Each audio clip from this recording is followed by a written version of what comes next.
Scientology could be called, well, you could call it a religion of religions. Howdy everybody, and welcome to the Indie Scientology podcast. I'm your host Andy Nolch, the Space Cowboy, and these are closed-door secret briefings about vital information about Scientology and the world, information that you need to know.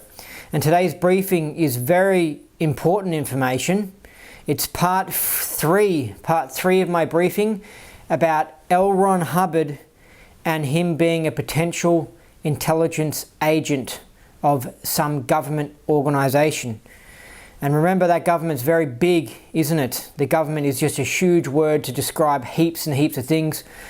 For example, you might have a secret facility that has a contract. It's like a private business, but it's the only one from the government who has the contract, and they build submarines or UFOs. And that's actually true.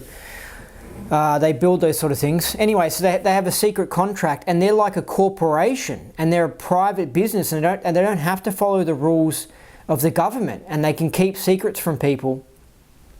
But because they've got the government contract to build these submarines or UFOs, and they're tied in with the military, they're basically like a government organization. But they're not, because they're kind of like a corporation. So this is where the government is just, it's in so many things. And if you factor in, well, like supermarkets or like banks, if they've got so many government rules to follow, if they're really big and they're heavily interconnected with the government, then they're basically like the government. And that's why recently in Australia, our Woolworths and Coles, which are like the duopolies, like a monopoly, but two, they just have a total domination of the market when it comes to supermarkets.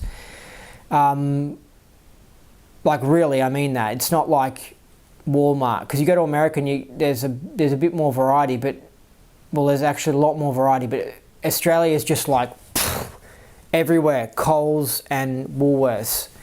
Only in the past few years has Aldi come into the mix, Aldi and Costco, but before them it was just those two things. That's how the powers that be want it, by the way. They want just a few huge corporations. Anyway, those corporations are heavily tied to the government because they don't want all these little small businesses, because they can break the rules. They just have these big ones and then they can follow all the rules. Anyway, they've made people get the jab, made staff get the jab, and they of course are following all the COVID rules, and it's just so typical because they're just so in bed with the whole system. Anyway, so the government's very, very complex. That's what people don't know. They don't get how much stuff the government has going on, how many things it's done. And it's just a really big and broad term. So to suggest that Hubbard worked for the government, it's like, it's totally possible. And I've been mentioning it in these briefings.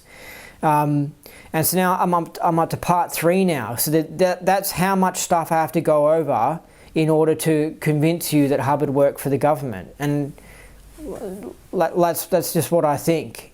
And I'm not 100% sure, but it's like, let's just keep on going with this and see what the situation is.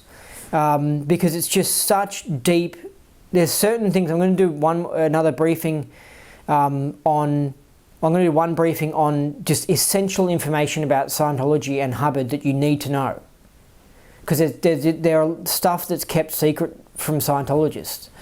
Anyway, I think this is just so essential that he could have been a government agent, because things make a lot more sense. Anyway, so there's a few different scenarios that could be going on. It could be that all of Scientology was completely government created and Hubbard was the front man for it all. Hubbard created the cult after he did intelligence work for the government, and using what he learnt while in the government as an agent, that helped him set up his own Guardian's office. And there's no government connection. Okay?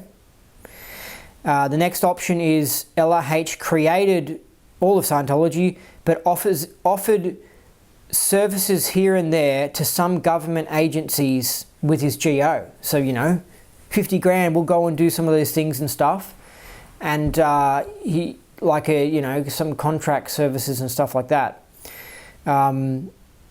That's actually the one that I think is the most likely, actually, out of it all. But I'm not going to rule out that the whole thing was government created, like as in they wanted him to go off and do these sorts of things and stuff.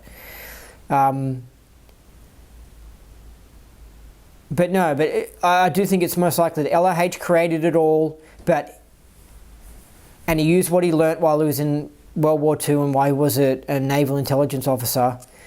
And he just offered some services here and there, like, because he was connected already to the government and knew people, and so then said, hey, we can get those files and that Moroccan king or something like that, and while we're on our ship, I can send my agents off to go do this and that.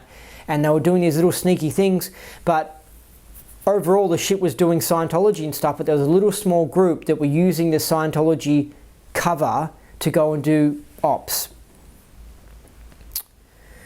Then the next option is LRH created it, but the government infiltrated the intelligence department and started running ops out of it. And that's definitely a possibility as well. Because, you got this CIA or Naval Intelligence, and you see, this rogue agent Hubbard that has started up his own thing, and you're like, well, hey, we can go in there and, yeah, we can start doing some things and we won't even tell Hubbard. Next one is LRH created it all, like Scientology. He never was an agent, but was so smart that he created the GO, the Guardian's Office, from watching spy movies or, novels, reading books and stuff like that.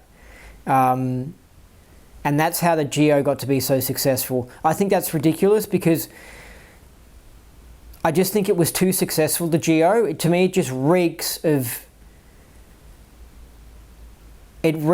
just having a government intelligence agent involved in it. And the fact that they got away with so much,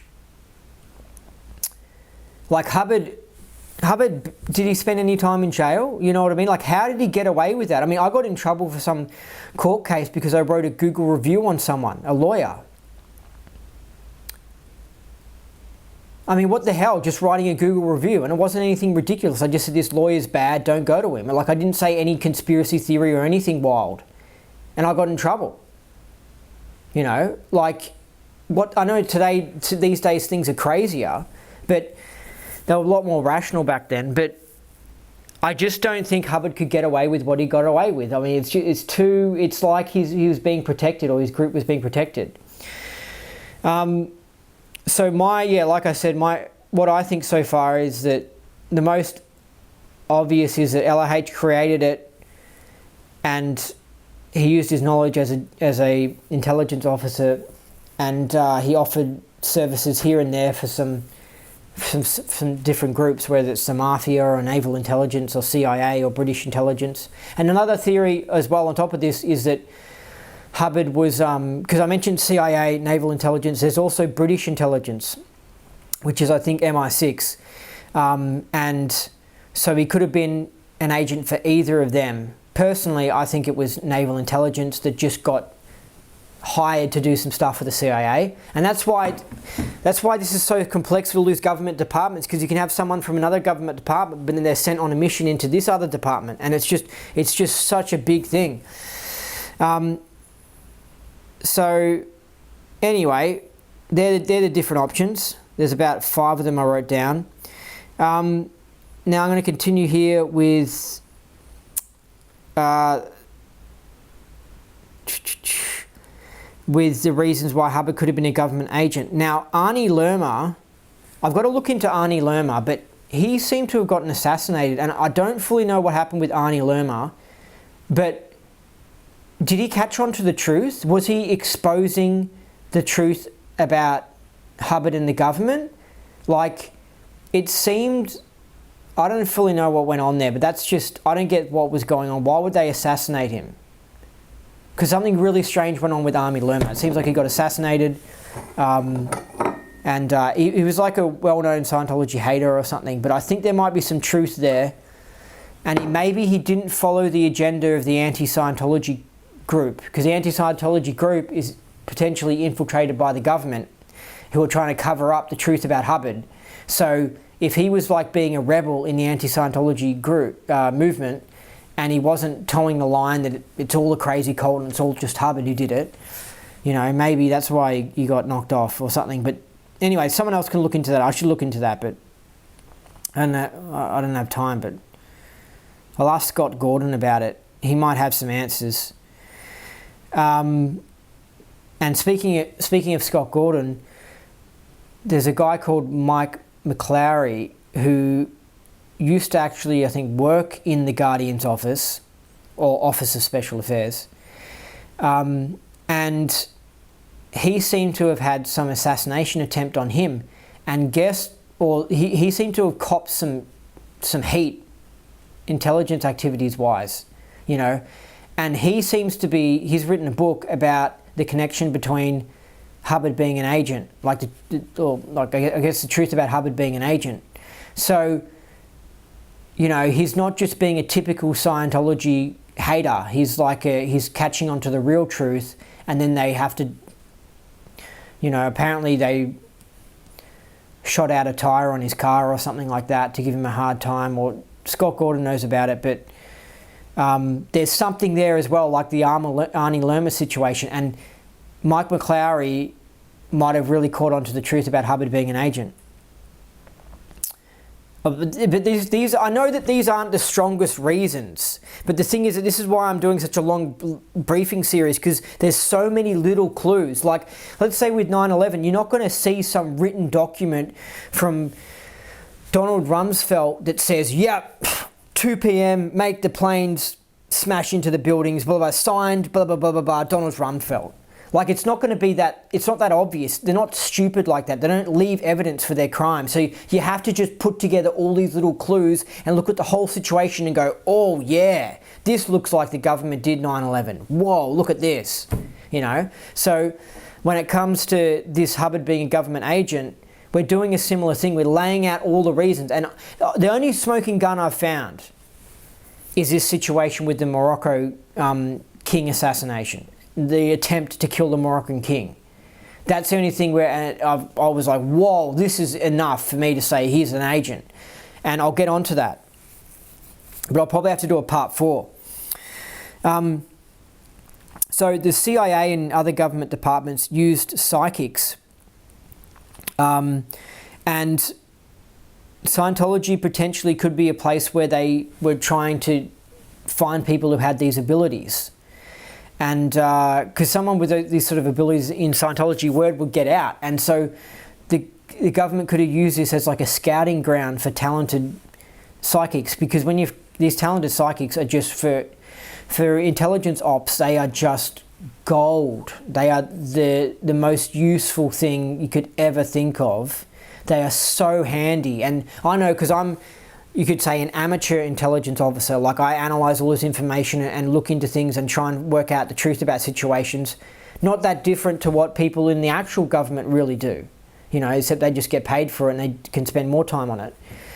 But I know what it's like with me looking into things and then finding certain people who have these special abilities. It really helps the research, because you're like, you get this bit of data coming from here, you get this bit of data coming from there, and then you're like, oh, I think this is what's going on, and you're like, yeah, but we can't say for sure, because I always want to say things are for sure. I hate having these things of like, I don't really know.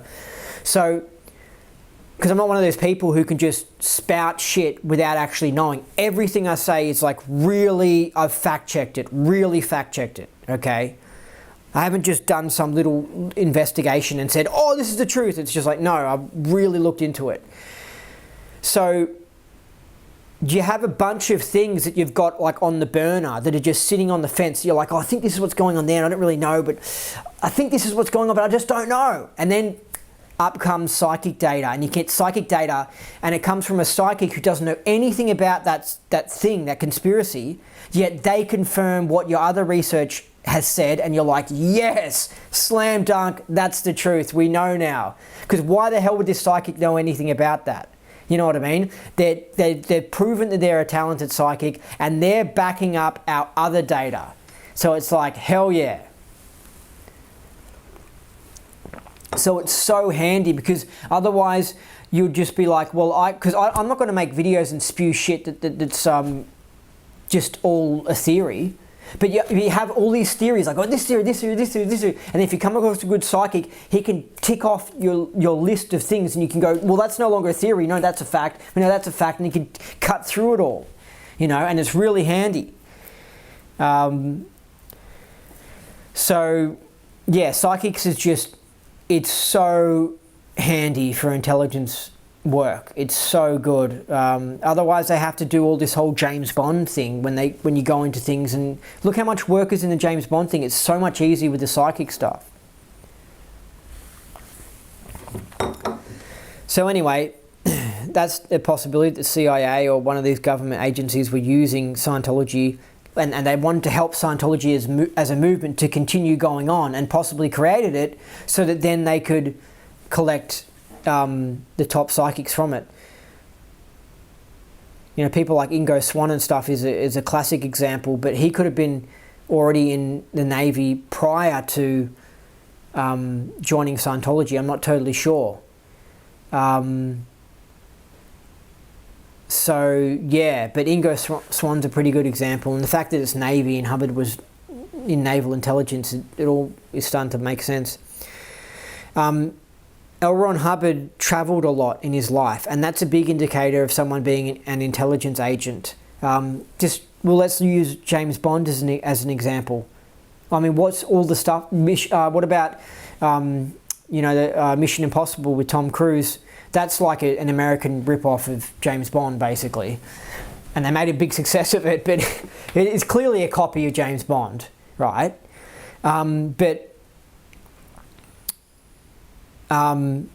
It just involves travel. It's just a big thing about travel, because I have to go here to do this thing and have to go here to do that thing. And Hubbard was traveling around a lot in his life, and so that sort of indicates it.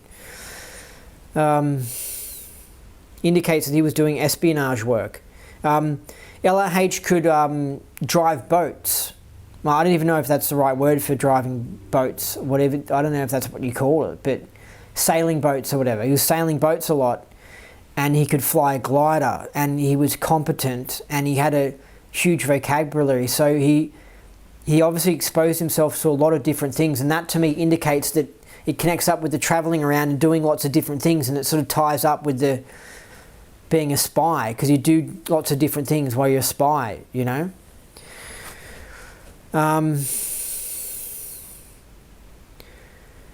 Okay, so I've got some information here from Peter Moon's book.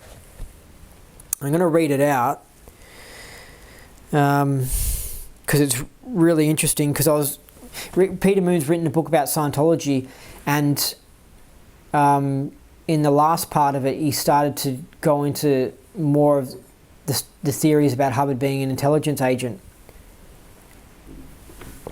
And so I've saved some stuff here.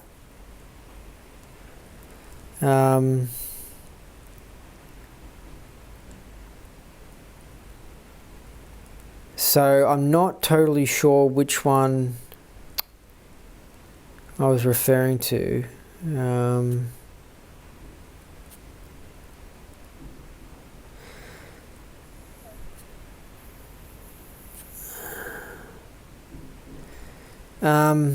What he says is as follows, and it is based upon materials he was directed to incinerate. Also keep in mind that Douglas has no axe to grind for Hubbard. In fact, he describes Hubbard as a James Bond villain who created his own navy and lived on a ship apart from society. What he said is as follows, but is not word for word. Similar to Michael Aquino, L Ron Hubbard was trained in PSYOPs and was considered an expert in psychological warfare. Besides being an adherent of the work of Aleister Crowley, Hubbard was also an espionage agent for the British Empire in association with Crowley and working for him directly in this capacity. Hubbard's military records were falsified due to the highly secretive and sensitive nature of the work he was involved in. There were 2 sets of records, and he saw both. One of the more highly sensitive areas Hubbard worked on was observing the effect of atom bombs on personnel who had suffered as a result of being exposed to the atomic test at Eniwetak and Bikini Atoll. Further, his own exposure to the atomic testing ultimately resulted in him contracting a slow-developing cancer inside of his brain, leading to his eventual mental deterioration and contributing to his death. Douglas views Hubbard as someone who was victimized by his own government. The atomic tests profoundly impacted his life, and after suing the US Navy, he lost with his records being screwed around. Considered an expert on brainwashing, Hubbard was subsequently ordered to write a manual on the subject. The US then took that book on behavior modification, translated it into Russian, and presented it to the United Nations as evidence that the Russians were brainwashing American troops in Korea. Note that this book is a different, although somewhat similar version to the more well-known book published by Scientology that is known as Brainwashing, a synthesis of the Russian textbook on psychopolitics, the latter being used as a publicity stunt by Hubbard and the church in the mid-50s. I realize that this unbiased account will rankle people with passionate beliefs and agendas. It is best recognized as raw data originating from a source that is outside the bounds of normal resources when it comes to doing research. This book, however, is about the occult and magical underpinnings of L Ron Hubbard and Scientology. I think he's talking about the book that he's writing there at the end, the book that he's just written. So that was from Peter Moon's book. I think that was quite interesting. A lot of that, I've studied a lot of Scientology history, and the things that he mentions in there, a lot of it makes sense. Like having the brain cancer thing would explain away Hubbard's aberrated behavior and his emotional swings and stuff. And Chris Shelton had some idea that Hubbard had temporal lobe epilepsy or something like that, and it sort of reminds me of that. It connects up to that. And then he mentions the atom bomb a lot throughout Scientology. In fact, I was just listening to one of the PDC things today, and he mentioned the atom bomb in it. And I don't know, it makes a lot of sense what I just read out. So yeah, I thought that would be good for you guys to hear that.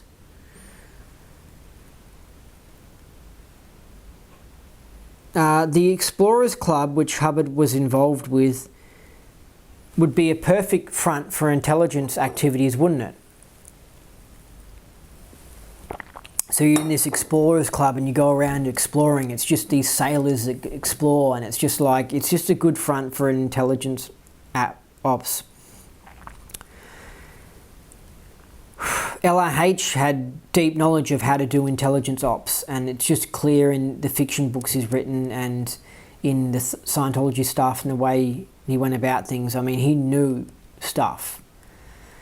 And we've got the Snow White situation where word is that Hubbard, came up with the idea for it or something like that, or ordered it.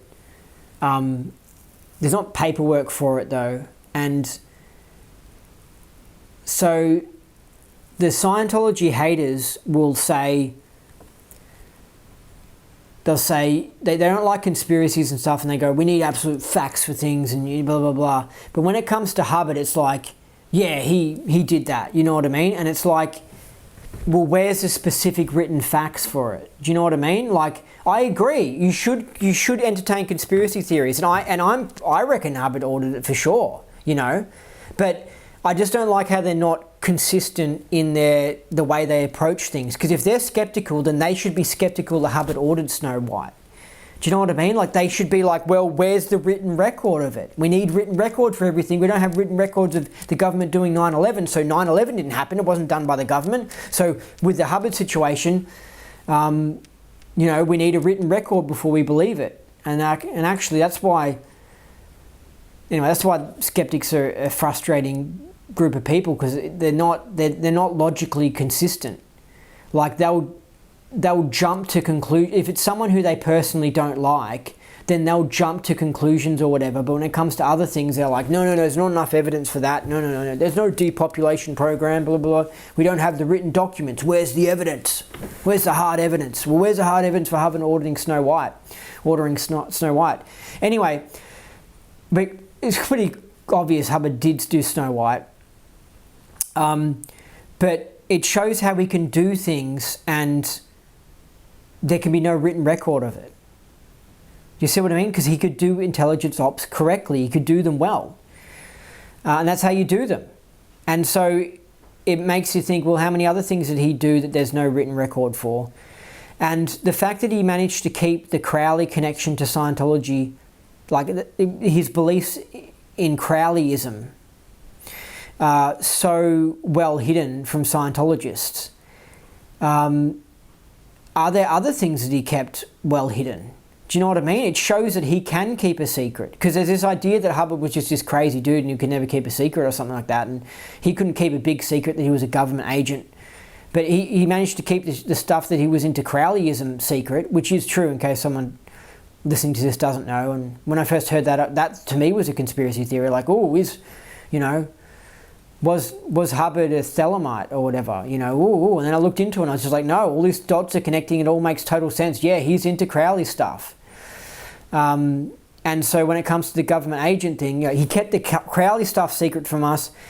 I reckon he could keep the government agent stuff secret from, because if you're involved with a government agency, you're just involved with a group, doing stuff involved with some group. It's the same as being involved with a Crowley cult. You're just doing stuff involved with some group, One might be volunteer, the other one might be actually getting paid, But it's essentially the same thing, and it's stuff you don't want anyone to know about. You don't want anyone to know you're in a weird Crowley cult. You don't want anyone to know you're a government agent because it'll blow your cover and you're instructed not to tell anyone you're an agent. I think that's again another weak reason, but you keep on adding them up. Like he could keep it secret from... He could keep his Crowley stuff secret from us and all the other stuff. I mean, a lot of the stuff in his life that's outrageous, like the alcoholism, for example, he kept that secret from a lot of people. It's only now that it's real to me after I looked into it fully and I was like, wow, he really was an alcoholic. And so he could keep stuff from people.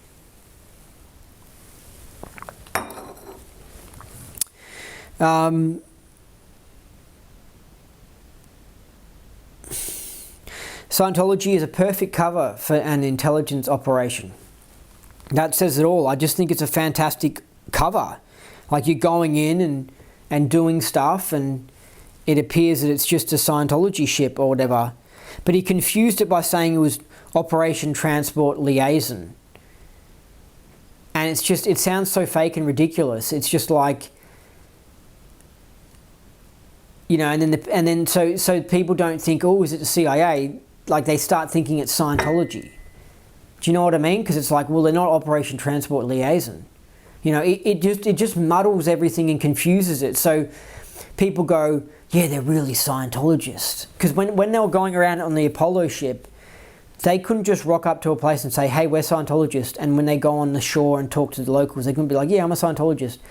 That wasn't what they were doing. They were going around on this ship and saying, no, we're Operation Transport Liaison. We're training up people in business administration. And then that starts the rumors, because the rumors are always going to get out. It's like, what the hell is that? And then, the rumors, it's Scientology. But the real truth is that it's a CIA op. Do you see what I mean? It muddles it. It puts another layer of protection over it. So people strip away and they strip to the Scientology level and go, oh, that's why they're so strange. Because they're keeping that they're Scientology. They're trying to keep secret that they're Scientologists because it's some crazy cult or whatever. And then even more secret. It's a real clever move on Hubbard's behalf by doing that. I think I would use a similar tactic if I was in his boat and I really didn't want people suspicious that it was CIA or something. You just come up with something crazy like that. So then the local at the shop goes, oh, you guys are the Scientologists, aren't you? And you go, no, we're not the Scientologists, we're Operation Transport Liaison, and you have an argument about that. But imagine if you never came up with that lie, and you were rocking up on shore saying, yeah, we're Scientologists, and they go, you guys are the CIA. Like, you don't want to have that argument. Do you see what I mean? Like, it just makes, I think it's clever, it's more, an extra layer of protection. Intelligence agencies hire loose cannon criminals and the mafia to do jobs for them, like with the JFK assassination. There's usually really strange people they hire and funky people and, you know, loose cannons and criminal, and Hubbard fits a lot of the bills. He ticks a lot of the boxes, like with his family, and he seems to be from some sort of elite family. Actually, he's not from an average family. He's not from the suburbs of like Seattle or something like that. Like he's from some sort of influential, potentially rich, but he seems to be from an elite background, and the way he goes about things, he's from the aristocratic class. So, and that's where they get agents from, you know, and they get someone who, his father was in the Navy, so then they can trust him more, and then he did Rosicrucianism, which is you know, another cool, like a cool cult, because I know there's a definition of cult that it's like a crazy group that's bad, but you can have good cults. It just depends on how you view it. Yeah,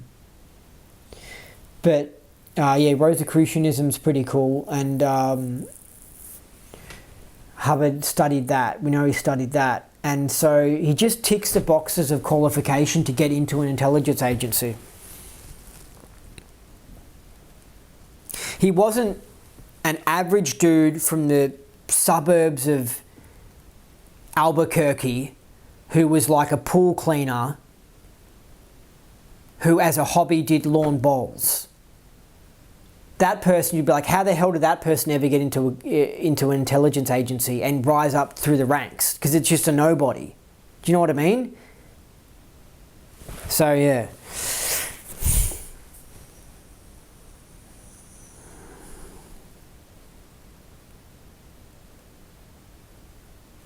So in the LRH puts lots of truth into his fiction book, Mission Earth. And you got this Jeddah O'Heller, which is a fleet officer character, and he goes into the Coordinated Information Apparatus, which is the CIA, Coordinated Information Apparatus, and he does an op here on Earth. So this is the storyline of Mission Earth or whatever.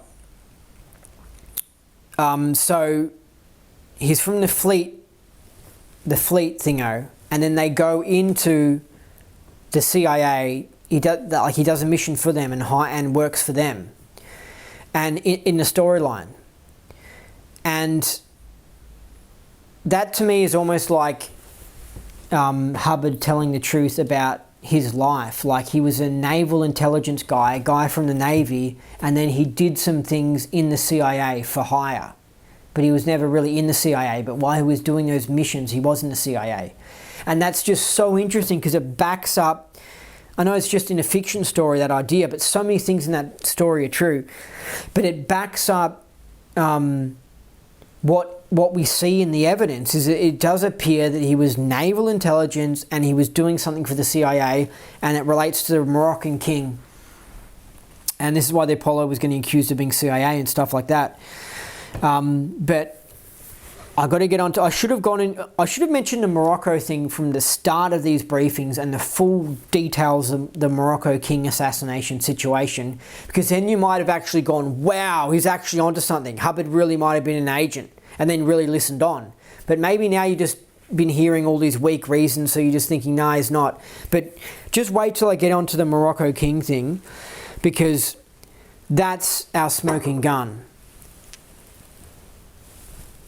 The CIA tried to knock off the Moroccan king, and it failed. And at the same time, Scientology was involved with the Moroccan government, and when the assassination attempt failed, Hubbard then did a major runner. And it makes you go, why would he have done a runner to New York? What was the deal there? Why did the Moroccan king think that Hubbard was involved in it? Was it because he actually was involved? I think it's because he was involved. That's why, you know. And it seems that the Moroccan king was trying to, the CIA were trying to get their guy to be in charge of Morocco. And I'm going to go into it later on, but something definitely happened there. Because like in some things I've read in these briefings, when they were going around their ship, little group of actual intelligence agents in the GO were actually going around and doing political things that weren't related to Scientology while they were on the Apollo ship, right? So yeah, Hubbard offered his tech to the Moroccan king to do some stuff, some auditing and stuff like that, but that was probably a way to potentially get their agents into the government areas and then to do some other shifty stuff. And also just to data mine the Moroccan government staff so then they can manipulate them more and take over the country better. You know?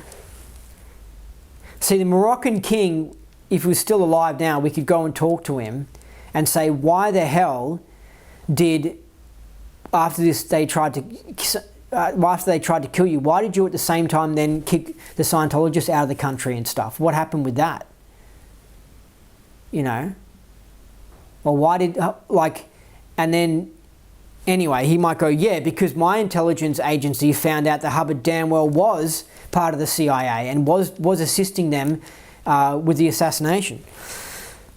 And then we've got the Mission Earth book, which talks about somebody being shot down in a plane and then they didn't really die and they survived. And that's the same situation that happened. The Morocco king got, they shot at the plane and he actually didn't really die, but they thought he died. And then after that, they found out he hadn't died and it backfired.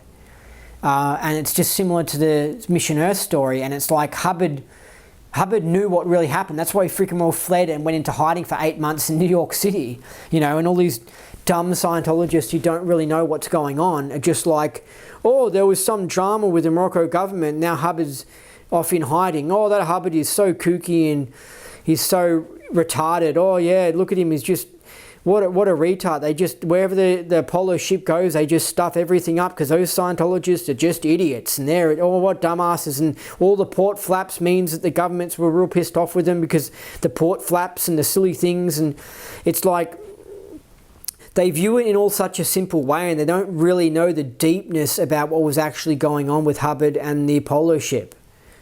They don't know that political stuff was going on. Okay, Hubbard was involved with a CIA plot to assassinate the king. That's what I reckon the evidence indicates when you look at it. You know? Anyway. And also, the Mission Earth book criticizes the CIA for doing dodgy and shifty things. And this is a classic tactic of Hubbard. He's always a hypocrite. So he criticizes Rockefeller for being a drug addict and being impotent, when Hubbard was the one who was a drug addict who was impotent.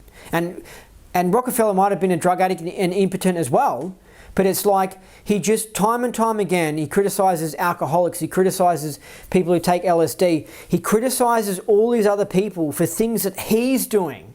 So he writes a book that has the coordinated information apparatus in it, the CIA, and mocks them and like criticizes them for being corrupt and dealing drugs and stuff like that. Meanwhile, he was doing stuff for them. Like in his real life, and it's consistent with Hubbard's behavior and his personality. He was crazy. He just was freaking crazy. I mean, that's why I was so shocked to find out he was into drugs and alcohol and potentially an agent, because I was like, no, he was criticizing all these things. He didn't like all these things, and it's like, But he was doing all those things? What the hell? He's just a hypocrite. So if he has a go at someone else for doing something, he himself is probably doing them. And that actually comes to the truth about his tone level. He's a 1-1 when you look into Hubbard. And you might go, well, I got benefit from him. How can it be 1-1? You can get benefit from 1-1s. 1-1s can be really, really talented at things and stuff like that, but their tone is still 1-1. They're still crazy and 1-1. And Hubbard was crazy. And he was 1-1. So, I mean, like, you look into lies, so legitimate signs of being crazy. So he had to be on a tone scale around anger and below to be showed signs of being crazy. Right? So where was his tone then? Did you see much anger from him? Or did you see goodness and then anger and flipping and then sneakiness and all that sort of stuff? And what tone's that? That's 1-1. Hubbard was 1-1, honestly. And 1-1s are usually creative with art and stuff like that, and he was creative.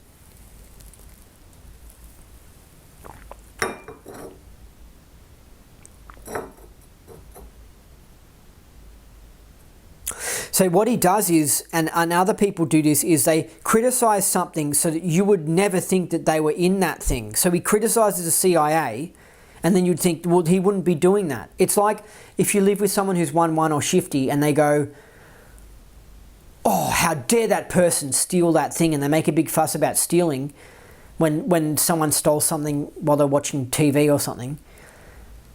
And they're doing that so that the people around them think that that person really objects to stealing, so they never would think that that person would steal. You see what I mean? It's a tactic. It's a tactic that shifty people use. So, you know, him to say, oh, how dare this person do drugs or whatever, and then to criticize and mock the CIA and the way they go about things and stuff. It's like it's deflecting, it's making you think, and it worked totally on me. It's a tactic. He's so shifty, L Ron Hubbard. On me, it worked as a tactic because and it works with a lot of other Scientologists. You think there's no way he was involved with the government. He was criticizing the government. There's no way he was an alcoholic. He was criticizing alcohol. There's no way he would take drugs and stuff like that. He talks about how it creates engrams, and he was concerned about society turning into drug addicts and stuff like that. There's no way.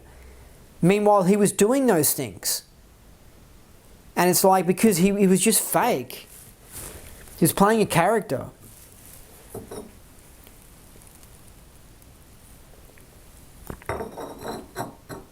Now, the FBI has always been quite lefty and socialist and communist-like.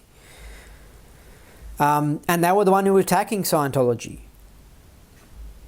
Whereas the CIA tended to be more like hardcore right-wing. Right? Not really right-wing, but sort of right-wing. But it's just interesting that he seemed to have been left alone by the CIA, but was getting attacked by the FBI. It's like Melbourne is FBI-like. It's very lefty-like. You see what I mean? And he got in trouble. His Scientology got banned in Australia, in Melbourne. Right? It makes sense. You know, we didn't have a hardcore right-wingy type style. But the hardcore right-wingy type style in Dallas assassinated Kennedy, right? So there's different spectrums. You know, there's a CIA type of politics, and then there's the FBI type of politics. And the FBI has just taken, that whole lefty side has just all taken over everything. It's taken over the CIA nowadays, and it's all lefty shit, right? But it's just interesting that Hubbard, back then, when the CIA did seem to be fairly right-wing or American orientated, had patriotic basically, and then the FBI, which was more lefty, like the FBI was pushing for like getting rid of segregation laws and all that sort of stuff, and like lefty type ideas and social liberal progression stuff. They're the ones that were attacking Scientology, but the CIA didn't really seem to be going after Scientology.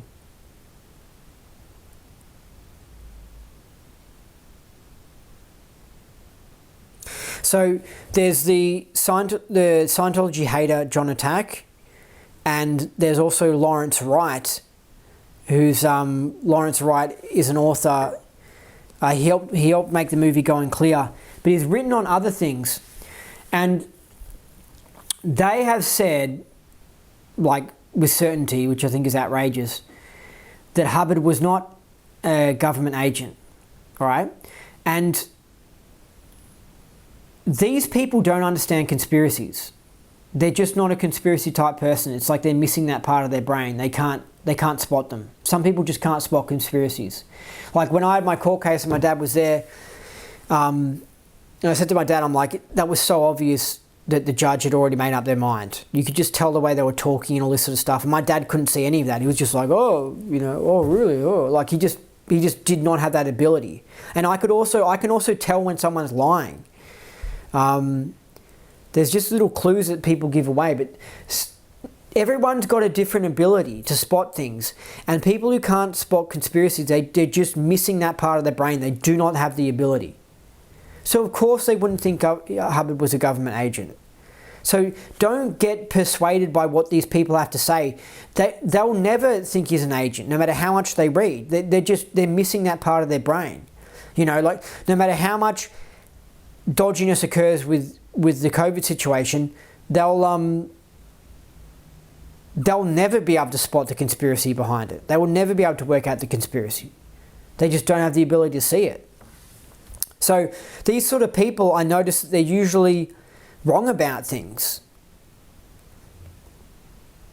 So if they're saying that he wasn't a government agent, he probably was. Like honestly, I noticed it with other people.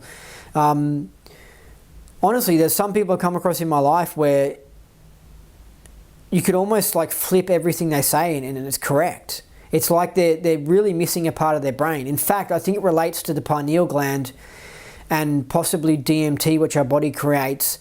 But I think there's a substance of truth, honestly, like a chemical of truth. Because when you take like a magic mushroom or like an ayahuasca, you get that chemical into you and you start resonating with truth and you start having coincidences happen and you start spotting conspiracies. I'm not kidding, right? And some people who haven't taken any of these substances, but they seem to have highly active pineal glands, like Alex Jones, and he openly says it. He goes, I have like the wildest dreams ever. Well, that means that he's high on DMT, because that's what that's what ayahuasca is. But we naturally go into a DMT trip every night. But he isn't taking any extra supplements. He naturally has a super pumping pineal gland, it's just making this stuff. And he just naturally has an ability to come to the truth about things. It's like it just comes. And I think it's because of the DMT. Like, obviously he researches a lot, but he just has a knack for things. He just has an ability to gravitate towards truth and he's less likely to be conned. And then there are other people who just the opposite. It's like they have no DMT in them and and I think it's because they don't do any spiritual practices and they also naturally have a really dead pineal. And they just naturally just get conned by things and fall for traps like climate change and COVID and 9/11, and they just gobble up the bullshit and they just like totally get conned by everything. And I honestly think that if I had time with them and could give them supplements and get them to do Kundalini yoga, which wakes up the pineal, I could start getting them actually starting to gravitate towards the truth. And I think it's because of this substance. And you can there is something about, it's like everything's a vibration. This is where we're in like a matrix. You can take a crystal and you can have a crystal on you, right? And you can start gravitating towards the truth from the crystal because it's like the DMT thing. It's got a certain vibration, right? So anyway, I don't know. Everything's just really interesting, but certain people, it's as if they don't have any of this truth substance. They're the opposite. It's like there's almost there's like a con substance, and it means that if you, well, I don't believe there is a con substance. I just believe that when you're totally lacking DMT, you just get totally conned by all these things. And like with me, I was totally in the matrix when I was like 19 years old. I was fully in the matrix. I was fully believing in the physical universe, wasn't believing in anything spiritual, didn't know anything about ghosts or psychic abilities or God or anything like that, right? And my pineal started pumping. I started getting pressure on it continually, day after day, just pressure on my forehead. And I thought it was a mole, because I used to have a mole here. I thought the mole was getting cancerous, and I got it cut out and didn't go away because it wasn't the mole that was cancerous, and the mole never came back as being cancerous.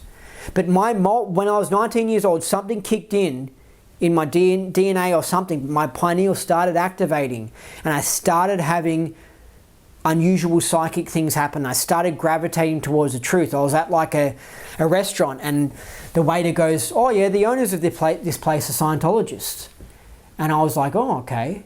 You know, and then next minute someone hands me a DVD of the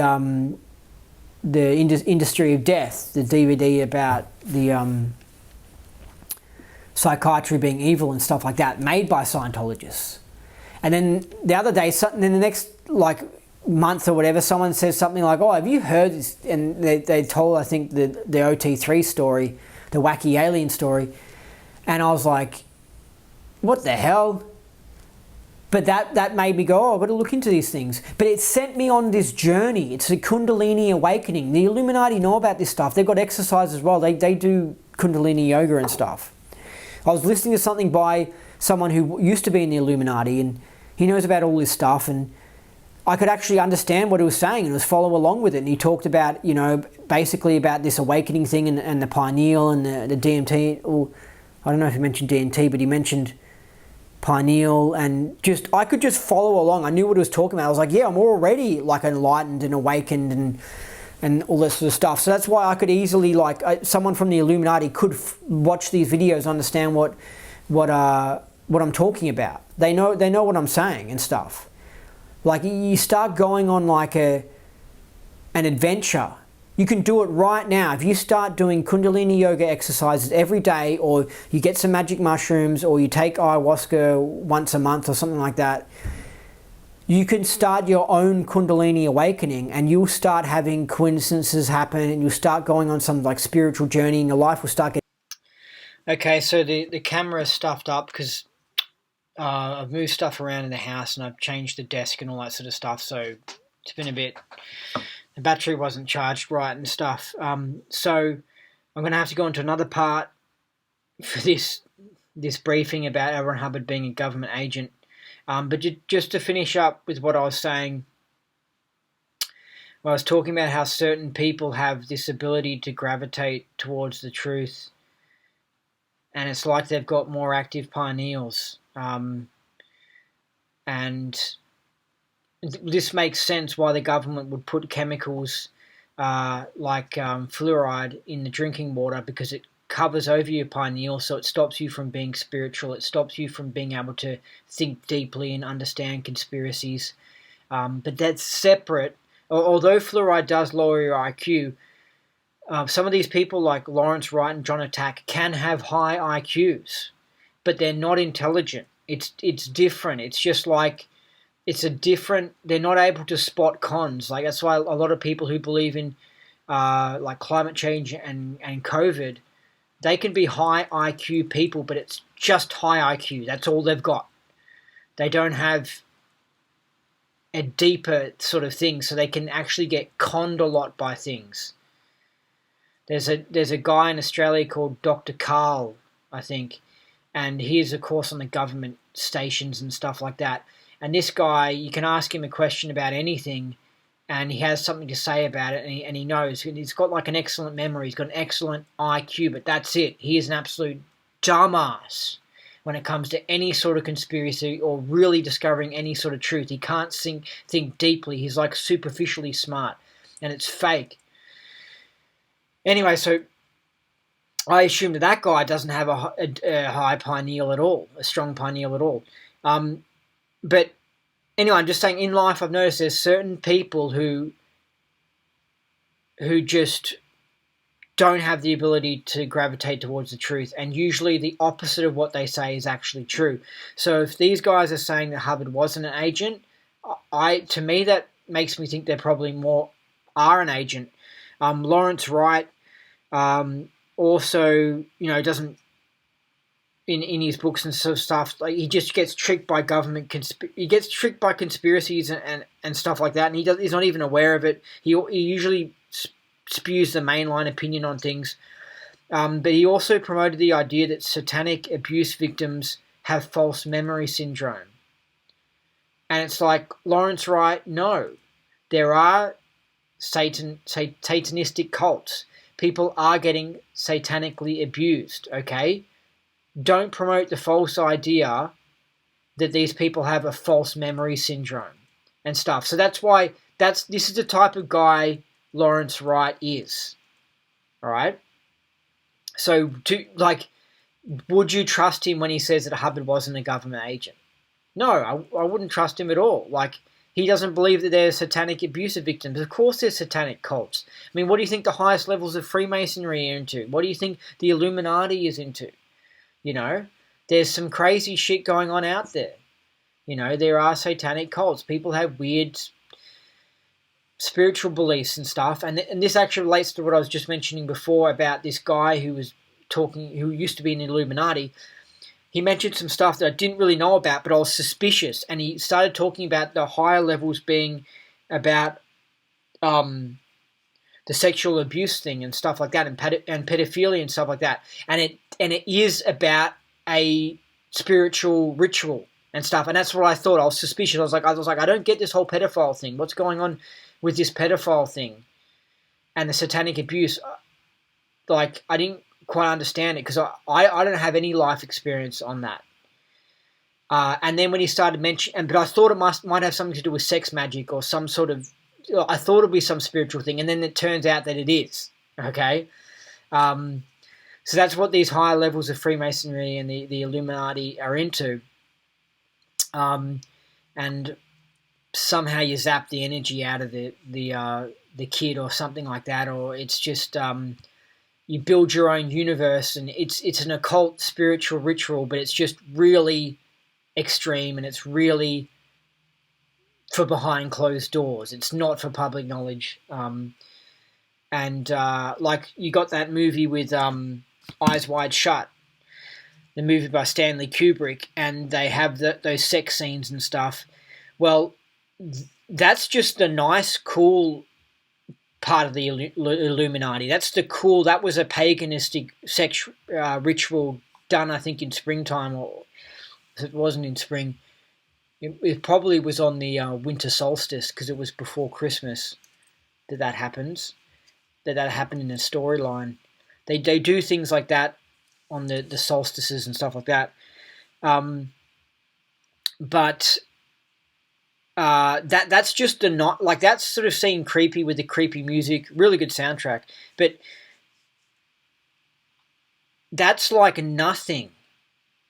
That's nothing. That's not the real dirty stuff. The real dirty stuff they wouldn't even show on TV. And actually, this is possibly what got Stanley Kubrick killed. There's a creepy. I don't know if you heard that. That was lightning in the background. There's a little creepy lightning. Stanley Kubrick got killed after making Eyes Wide Shut, and they removed 20 minutes in the movie. And the movie possibly could have been just the most perfect work of art ever. And it was a good movie, but it's been tainted. It's had data deleted from it. And the rumor is what was taken out of the Stanley Kubrick thing was clues about pedophilia. And there are some things in the movie still where there's rainbows, and there's now everything seems all creepy in that because the wind's blowing and stuff like that, and I'm talking about this Eyes Wide Shut stuff. But there's rainbows, and rainbow has something to do with pedophilia, and there's the dress shop guy with the costume, his daughter who was, I think, underage or something. But Stanley Kubrick's stuff is done with such a secret, like his The Shining, that exposes some serious truth, but it's done in a really clever, secret way because he can't just openly come out with stuff because it shows a hardcore truth about NASA, right? In that movie. It exposed how the NASA, what you saw in NASA was a black op. It was fake. You know, like he was part of filming that footage and stuff because the real operation of Apollo's was a secret black op to the moon, and they were doing stuff. But he couldn't come out and say that because he would have gotten assassinated. So he puts in really subtle, clever clues that a really smart person will watch again and again and again and study the world and go, whoa, I can see what he's communicating. Well, Eyes Wide Shut was the same thing. It was like really, really intelligent, but they took out the little clues, I think. That's what I think they took out of it. That 20 minutes that they took out was stuff that would really make you go, whoa, because The Shining was absolutely perfect as a film. I couldn't say anything more about it. Like with truth exposing, just everything as Shining was incredibly perfect. Eyes Wide Shut was cool, but it possibly could have been, you know, something like The Shining where it was just perfect and it could really expose truth, but it didn't because it had the stuff about pedophilia taken out. But because it was exposing the Illuminati, that movie. So, anyway, so that's what this top level, what you saw in that movie Eyes Wide Shut was just the cool stuff of them having sex with models and stuff in an orgy. But and they killed, it seems that they killed one of the models in that movie. So that was the adult. But so they do these rituals and like these sacrifices, and it's like it's some sort of spiritual exercise. And this guy who used to be in the Illuminati was talking about it and saying how it was such a cool briefing he gave. He was saying how like it's like you build your own universe and you go into like these parallel universes and stuff like that, and it's like you become God, or like it's just anyway they do this wild stuff. So they're, you know, anyway, it seems that they do satanic abuse of kids and stuff like that. So Lawrence Wright is just an idiot and is wrong. Okay, this stuff is real. All right, these stories that the kids who have been abused by satanic cults, they're not false memory syndrome. So don't listen to Lawrence Wright. He's just full of false data. Okay. But he's one of these high IQ people that read a lot and then spew that out. But because they don't have a good fact checker and an ability to spot conspiracies, they might as well pick up all Lawrence Wright stuff and just throw it in the bin. Because they just don't have the ability to gravitate towards the truth. And if you want to gravitate towards the truth, you've got to do a Kundalini awakening. And you'll start seeing deeper into things and start spotting things and not getting tricked and stuff. So anyway, that's the last point I'll say in this video. But yeah, that's honestly one of my reasons is that John Attack and Lawrence Wright, they say he's not an agent. That to me is almost like it's indicating they are an agent, because these people, it's like they're just wrong so often about things. You know, it's like they're cursed or something. And they just continually spew out false information. So, you know, we're going to have to go into a part 4, I think. And I'm going to wrap it all up into part 4. But there's just so much to say on this thing about Hubbard being an agent. So, see ya.